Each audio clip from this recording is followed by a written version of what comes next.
Hi, and welcome to another edition of The Seven Show. I like saying it that way. What am I doing today? So I'm in the studio again. I've got almost everything up and ready to go. I've started running wire, which takes a little bit of time, and I'm planning out how my wiring is going to go, where everything's going to live. I built a really cool piece of furniture, and I'm going to make another video on that. It's something I've always wanted to build, and so I finally did it. So expect that one. I'm at the point of the studio that now I have to really start focusing on acoustic treatments. So what are acoustic treatments? It's not soundproofing. Soundproofing is when you want to stop sound from leaving a space or entering a space. So if you have live drums and you want to record those in your garage and your neighbor is 20 feet away, you can't use acoustic treatments. You have to do soundproofing. And the only thing that works for soundproofing is basically mass and air. Commonly, when you construct a soundproof space, you do layers of mass, like lots of drywall, and then some air, and then more mass, and that reduces the velocity of the waveform. Some waveforms are quite large and they're quite difficult to stop. I'm sure that everybody has been in their house and someone has drove by with a subwoofer, and you can hear that. Those are low frequencies, like 20 hertz and 20, 30 hertz. Very long waveforms, very hard to stop. I think 20 hertz is about 56 feet long, so it's up there.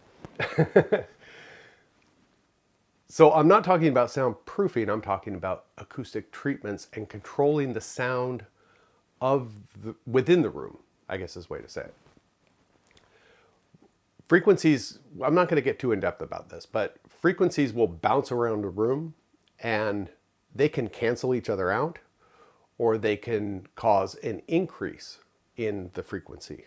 So you're perceiving, especially on the low end, the way that a room sounds is not necessarily the monitors, but the room itself. So you want to control those frequencies in a way that when the sound that you're hearing is actually the monitors and not the room. So commonly you do that with either porous absorbers, which absorb the velocity of the frequency, or you can do it with a pressure treatment.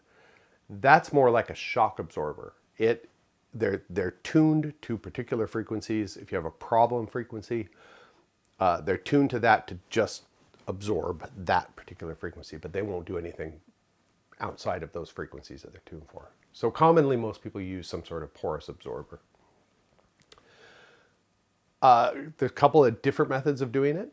There are commonly, a lot of people build their own treatments, and this is what I recommend because it's cheap, it's effective, it's fairly simple. You can just build a frame. Here's one that I built. It's a frame. It's got rock wool insulation, 4 inches thick, material on the front. Hang that on the wall, it does a pretty good job. You can actually look up calculators to find out what frequencies this will absorb. There's some online, a bunch of them online. The other way that people do is that they buy foam. So I've bought in the past for some studios, I've used this Orlux foam. It's a little on the pricey side, but it does the trick. I haven't used it for a long time because I personally don't like the look of foam. I would much rather have a panel on the wall with a material face. And that panel I just showed you is going to outperform this. And it's going to be a fraction of the cost of this taking up the same amount of space. So recently I have seen a lot of videos of people using foam that they bought off of Amazon, acoustic foam. And it's really cheap. Like you can get 12 square feet of it for, 25 bucks, 20 bucks. Oralux foam, it's gonna, that same amount of square footage is gonna cost you in the 100 something range. I haven't bought it for 20 years, so I don't know what the price is, but it's considerably more expensive. So is this Amazon foam actually working? If it does work for some frequencies, I'd much rather buy that foam than a bunch of Oralux for some of the areas in here, which would be difficult to treat because of the slope, and I don't want to hit my head on it. So I'd rather hit my head on soft foam than a rigid panel. So how do we test that this stuff is actually working? You can't get, none of the people that are selling foam on Amazon give you any specifications of what their foam does. They just say it works. Stick it on the wall, it works, you'll be happy. I'm not set up to do proper acoustic tests. You need quite a large amount of resources and time and money and materials to build a proper test. So I was thinking, how do I sort of make this, how do I test this in a simple way that won't cost me a ton of money, that will give me fairly good results to know this is actually working? So I came up with this. I built a box. It's a couple of layers of 1/2 inch MDF. So it's an inch of MDF alone. There's a little rigid thing in there to hold a microphone like this. This is it's a fairly flat response microphone used for doing acoustic measurements. We can stick it in there, plug up the end, and then we can put a speaker, our treatment up against this, and anything that passes through that treatment will get absorbed. Think of putting a blanket over your head and talking to someone. It's all muffled. So that blanket is absorbing frequencies. That should give us a pretty representative idea of what particular things, what materials will stop particular frequencies. If they're stopping those particular frequencies, they're absorbing them and they're stopping them from bouncing around the room. How efficient are they? What frequencies exactly do they stop? All that. We should be able to get a fairly good idea from this test. So I set it up. We ran through a bunch of different things, and let's go over them now. Let's open our vacuum pack and see what we've got in here. I think that this stuff has to sit, or we can do something with it. There's some instructions here. Soak foam in water, wring dry, put into dryer, medium heat, 20-25 minutes. Okay. Or method 2 is open packaging, let foam sit for 24-48 hours, and then it should expand out. Well, we don't have time for that.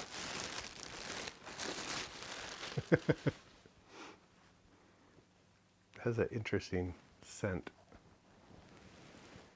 So this is what you get when it arrives. You get this thing.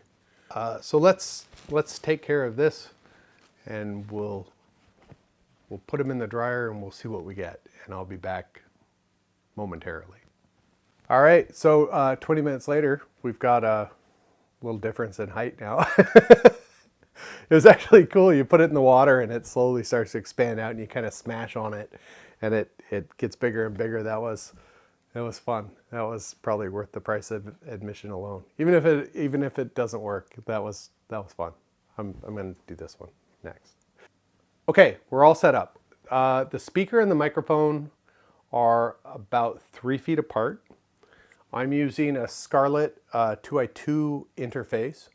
So Room EQ Wizard is going to shoot a sweep of frequencies from 20 hertz to 20,000 hertz.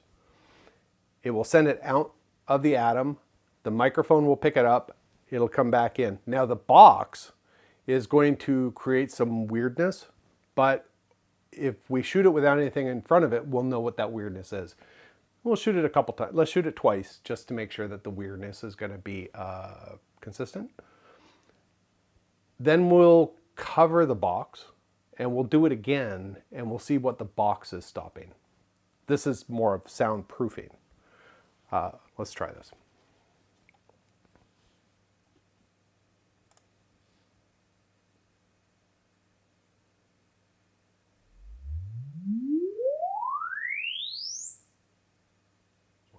Okay, let's put the cover on this.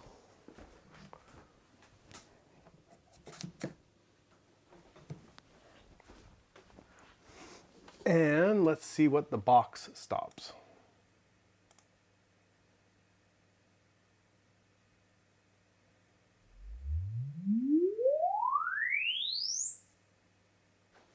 All right, one piece of Oralux foam.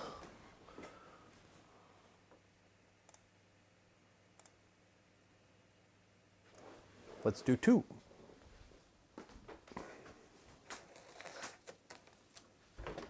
All right. And now, Mr. Spock.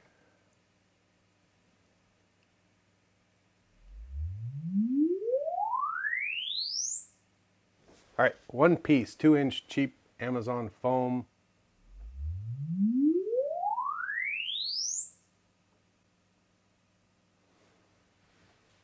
That's interesting. All right, one Ama foam. Okay, let's try two pieces.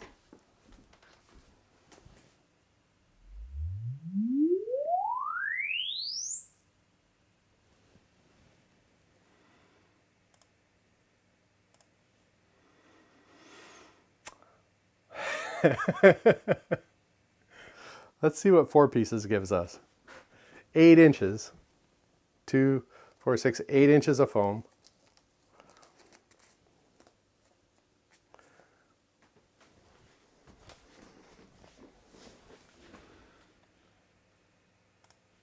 And go.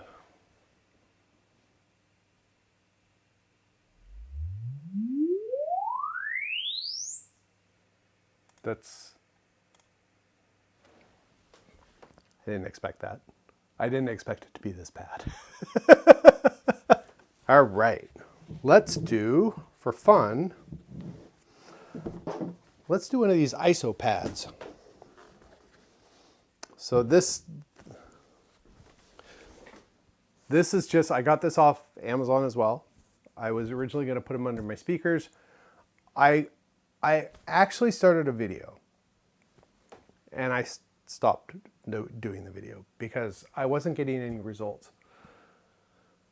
I got these because this floor, it has a resonance to it.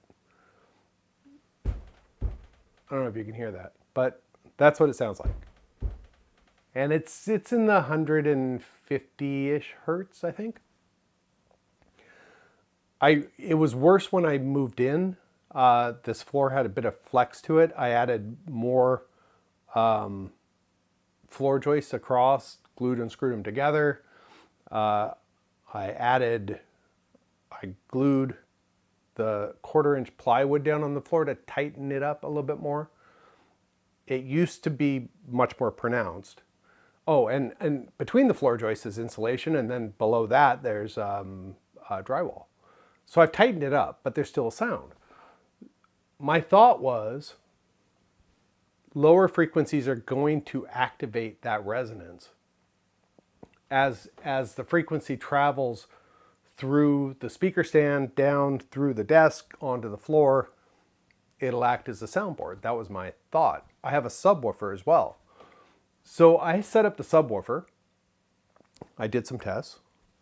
I put this, I did the speakers, did some tests. I put this under the speakers, did some tests.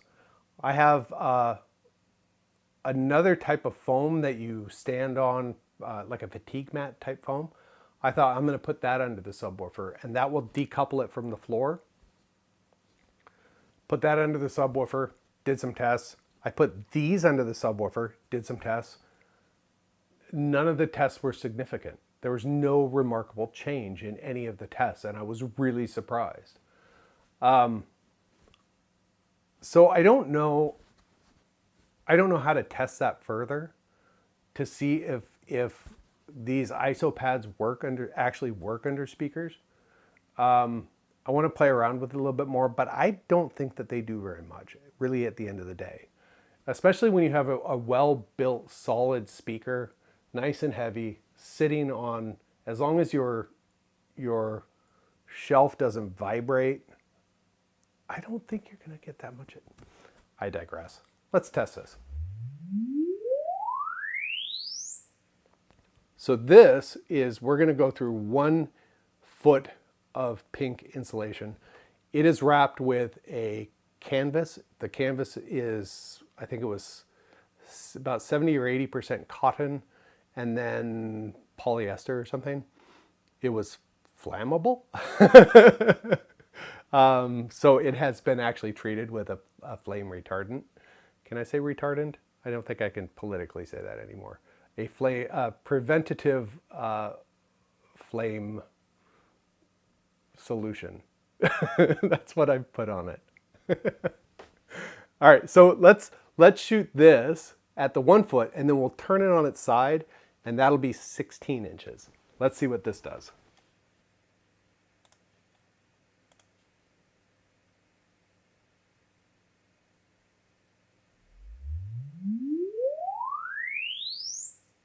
All right, let's shoot it at 16 inches. This is rock wool insulation, about 4 inches thick. This is what I made my other treatments out of. These are microfiber shop cloths. 1. Let's do 2 to start.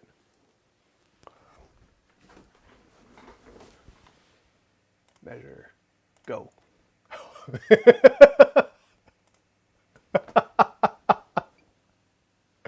Oh, that's awesome. Let's see what one of them is. One of them better or as good? Since we're here, we're doing it. What the heck? Here's 4 of them.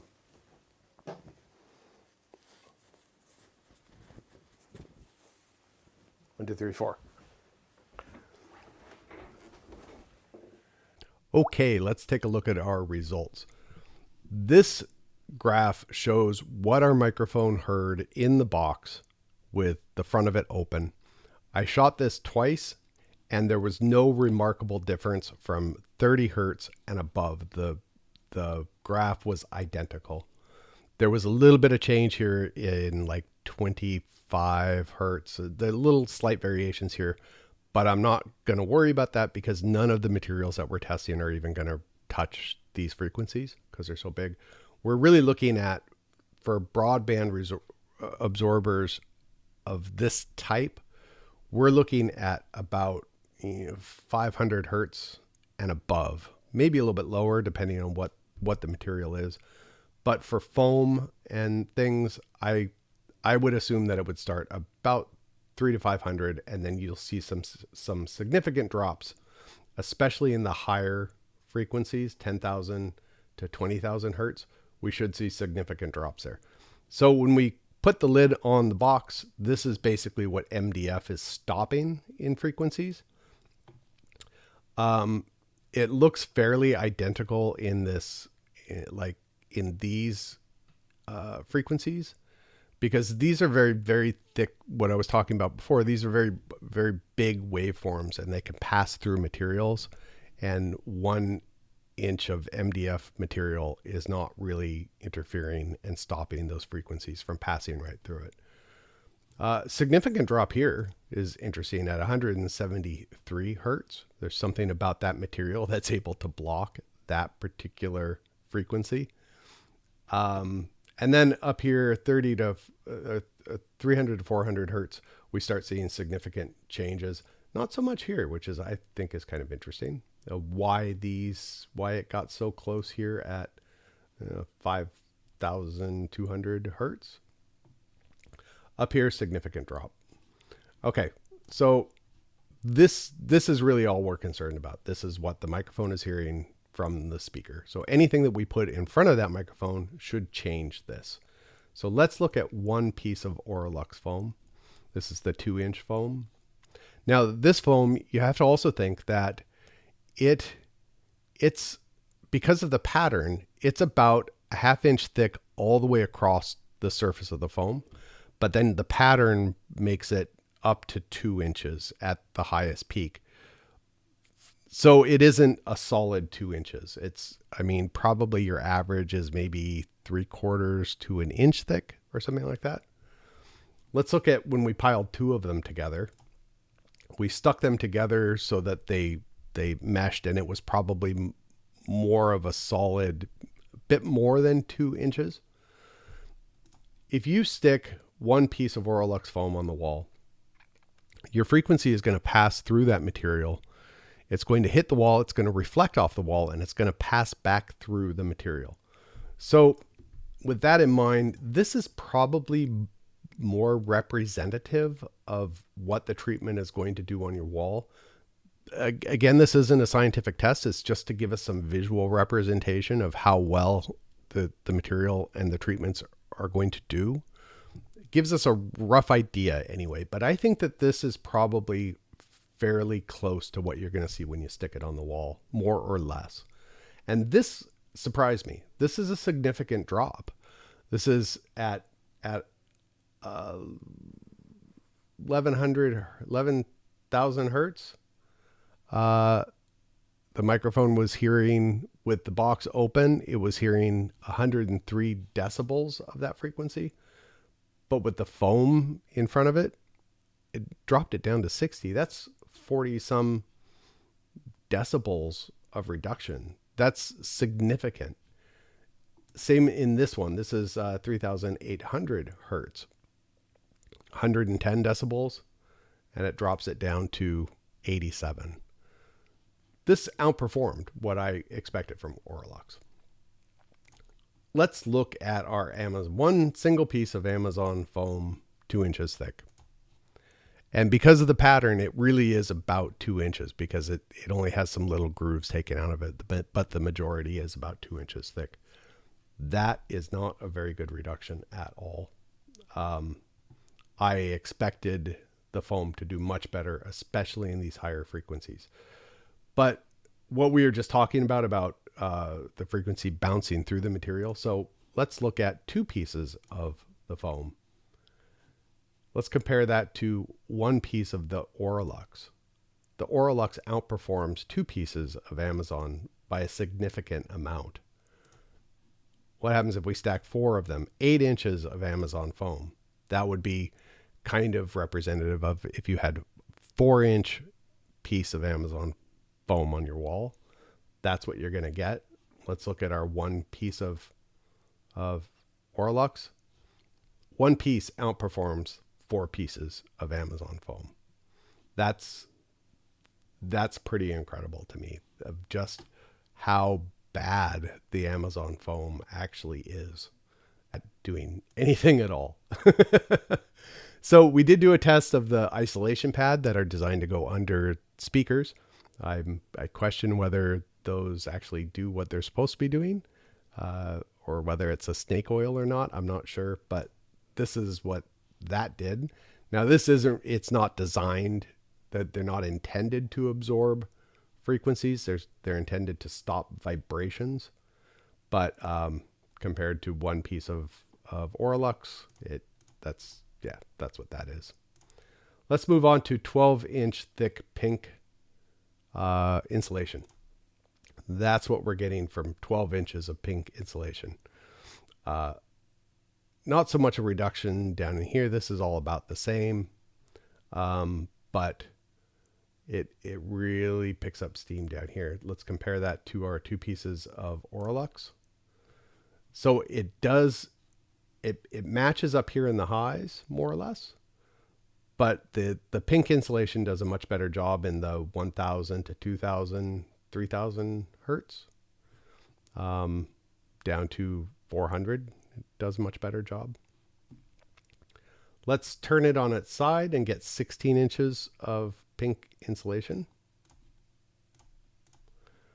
Compare these two. So the 16 inches, adding 4 extra inches to it, does a fairly good reduction up here, or down here rather, at 56 hertz. But in here, in this area, it's more or less the same. You're not getting that much of a benefit from adding 4 extra inches. I made my treatment 16 inches because that's the width that they came in to fit in between studs and walls and ceiling joists and whatever. So that's what I went with, and I had the space for 16 inches. But I'm not really gaining anything from it when you compare them. This is my 4-inch treatment made of rock wool. This is does a pretty good job. It's kind of hard to tell because these are the same color, but lower frequencies doesn't do a whole lot, but it kind of picks up steam here at about 500 hertz. Let's compare that to Aurolux foam. So this is why I think that rock wool, building 4-inch rock wool treatments over Aurolux foam is a benefit. You get a little bit better results down in the from 400 up, but really your price per square foot is much better with the rock wool. You can buy a bundle of rock wool which is like 10 or 12 sheets for 60, 70 bucks depending. A bit of wood to make a frame, a bit of material to cover it up, and you're going to cover more ground for less money than you would with Aurolux. Aurolux would be a good solution if you don't have the space. If you don't have that 4 inches on the wall, Aurolux would probably be a better option. All right, so this is what killed me the most. 2 rags, 2 microfiber shop rags that I picked up at Canadian Tire for, I don't know, not very much. That's how it performed. And what cracked me up the most is, what does this remind you of? It looks similar to my one piece of Amazon foam. But, you know, Amazon foam, we were talking, you probably want your 2 sheets there. Compared to my 2 microfiber cloths, they do about the same amount of reduction for you. So what does one microfiber cloth look like? That's what just one looks like compared to one Amazon foam. It's as effective. What if we do 4 microfibers? That's what 4 of them absorbed of those cloths. And let's compare that to my Amazon foam. Of 2 pieces of Amazon foam, microfiber cloths outperformed Amazon foam. Once you have 2 microfiber cloths, it's outperforming the Amazon foam pretty much across the board. So that was my semi-scientific, non-scientific testing of different materials. Amazon foam, what do I think of it at the end of the day? So I think this might surprise you, but I actually think that this is a pretty good product based on my test results. It's fairly inexpensive. You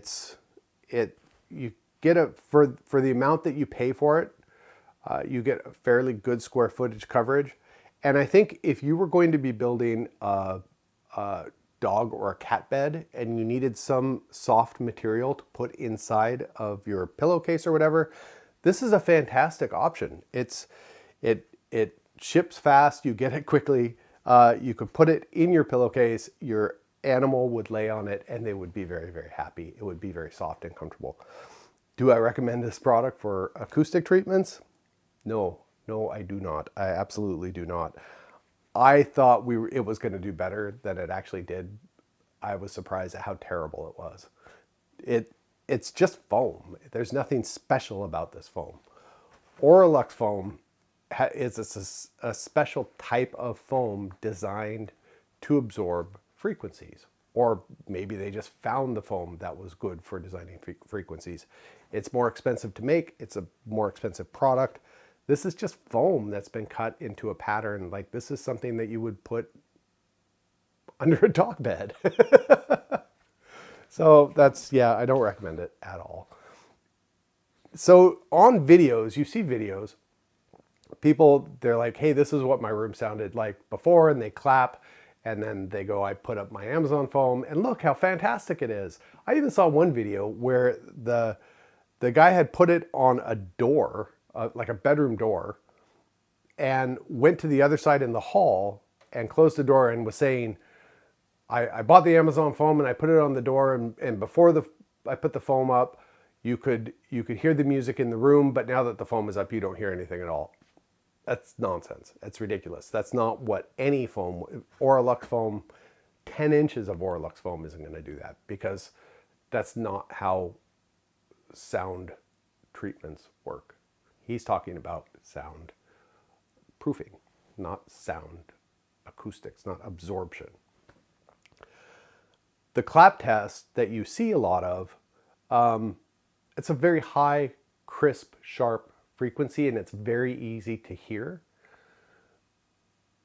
Anything is going to stop that. Microfiber cloths will stop that and make the clap test work in a room. I mean, towels, anything will stop that just because the frequency is so high. That's not representative of a good acoustic treatment. Now, if you're just doing some simple videos, you don't have a whole lot of money to spend, and you're using not a lav mic, but a room mic on your camera or something, and you're getting some echo in the video, I wouldn't even spend it on the Amazon treatments. I would just find something else to hang on your walls. Curtains would be a good option. Curtains would probably outperform this. Just some heavy, like blackout curtains or something. I don't know how flammable this stuff is. I haven't put a match to it, but curtains are designed to hang in a room, and they don't ignite. So that would probably be a much better option, and you can hang them up on a rod and move them back when you're not using. I mean, there's a couple. I wouldn't even play around with the Amazon stuff. So it was a very enlightening test. I'm really glad that I did it. I learned a few things, and I learned that Amazon foam is crap. All right, so that's going to be the end of my video. Thanks for watching, and stay tuned for the next funny studio adventure video that I make, I guess. All right, cool. Bye.